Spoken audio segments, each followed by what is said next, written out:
नमस्कार everyone, Leon Homes private limited property channel का आप स्वागत। आज आम चलतु Kalinga Vihar Ekamra residency just back side रे गोटे कॉर्नर प्लॉट विजिट करी आसीबा। नमस्कार। भुवनेश्वर कलिंग विहार छक एंड कलिंग विहार छक रे थिबा शिव टेम्पल आम एठी लॉर्ड शिव को प्रणाम करिवा एंड जीवा straight towards Tata arena. Left hand side रे गोटे रोड अच्छी बट आमे लेफ्ट राइट कुआडे न जाई स्ट्रेट आगो को जाउछंती। बैक साइड रे रहिला नेशनल हाईवे बा डीएन रिगालिया छक। एई रोड रे स्ट्रेट आगो को आसिले देखंतु लेफ्ट हैंड साइड रे अच्छी विनायक फर्निचर एंड ताकू लागिकी लेफ्ट साइड रे जो रोड टी अच्छी आमे सेई रोड रे एंट्री करूचंती हमर डेस्टिनेटेड प्लॉट आड़ो को। आपण माने जानि पारुथिबे आमे एबे कलिंग विहार की 4 भितर अछंती। एक्चुअली आम प्लॉट को जीवा पई विभिन्न आड़ू रोड अच्छी because this property developed by BDA. Front रे देखंतु गोटे बहुत बड़ अपार्टमेंट जोटा कि develop by BDA. That's why एठी रोड भी आपण मान देखि जानि पारुथिबे बहुत चौड़ा रोड।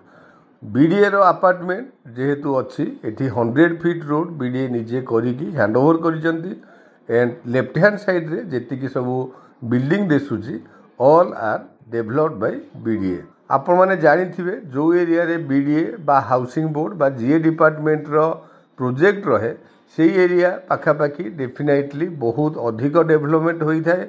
एनो आपण माने एठी रोड देखि जानि पारथिबे ए एरिया रो डेवलपमेंट। एनीवे जोठी अपार्टमेंट रो बाउंड्री शेष होउची आमे सेई बाउंड्री के लागी की राइट की टर्न करूचंती। इट मीन्स आमे आलिशान विला आड़ को जाउचंती। एई बीडीए अपार्टमेंट रो बैक साइड रे रहिला आलिशान विला जोटा कि डेवलप्ड बाय आलिशान बिल्डर्स। बहुत पूर्वरु एठी आलिशान बिल्डर प्लॉटिंग प्रोजेक्ट करिथिले। एठी गोटे एक्सपीरियंस मु शेयर करूची। बहुत पूर्वरु बहुत सस्ता रे एठी जेतेबेले आमे प्लॉट सेल करूथिलु सेतेबेले एठी रोड बा बिल्डिंग ए सब डेवलप हेई नथिला एंड लोक माने एठी प्लॉट नवा पाई रिलक्टेंट भी होउथिले।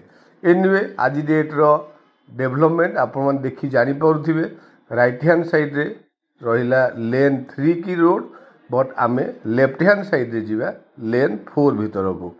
एई रोड टी गोटे 30 फीट रोड आपण मन एक्सपेक्ट करि परिबे जेते जल्दी ए एरिया रे बिल्डिंग कंस्ट्रक्शन काम स्टार्ट हे जिवो सेते जल्दी एठी भी ब्लॉक रोड आपण माने अवेल करि परिबे। कलिंग विहार छकरू आम प्लॉट रो distance only 1.2 kilometres and BDA apartment आम देखिले से बीडीए अपार्टमेंट रू आम प्लॉट रो distance only 500 metre distance. Anyway आगरे देखंतु गोटे इलेक्ट्रिक पोल से इलेक्ट्रिक पोल को लागिकी गोटे 20 फीट रोड आगो को जाइछि। It means our plot is a corner plot. Front रे देखंतु गोटे गेट से गेट टी बिलोंग्स करूछि राइट हैंड साइड रे देखंतु गोटे अपार्टमेंट से अपार्टमेंट को सही रहिला रोड। इट मीन्स आम प्लॉट रो फ्रंट रे 30 feet road right hand side रे 20 फीट रोड प्लॉट रो बैक हैंड साइड रे 60 फीट बिल्डर्स रोड। जो रोड को आमे एक्सेस करि परिबा न परिबा किछि गारंटी नाही। एनीवे आम प्लॉट टी 30 फीट रोड जोटा कि ईस्ट को फेसिंग करिक रहउछि। सो प्लॉट टी जेहेतु तीन पटे वेंटिलेशन पई सुविधा अछि कलिंग विहार रो बहुत near. That's why definitely plot T आपन को पसंद आसीबो। Thank you. आपण मन तो संपूर्ण लोकेशन रे देखिले। एठी हमरो लैंड एरिया 1500 स्क्वायर फीट रो मार्क करंतु कॉर्नर प्लॉट 30 फीट रोड को टच हेछि। 20 फीट रोड हेउची हमरो north side and 30 feet road होची हमरो east side. Yellow zone price हेउची पर स्क्वायर फीट 3750 रुपीस। आपण न डेरी न करी लोकेशन टी को विजिट करंतु। तळे था नंबर रे इंक्वायरी पई कांटेक्ट करिया सहित चैनल को सब्सक्राइब करंतु रेगुलर वीडियो रे अपडेट पाइबा पई। Do like share and comment. Thank you.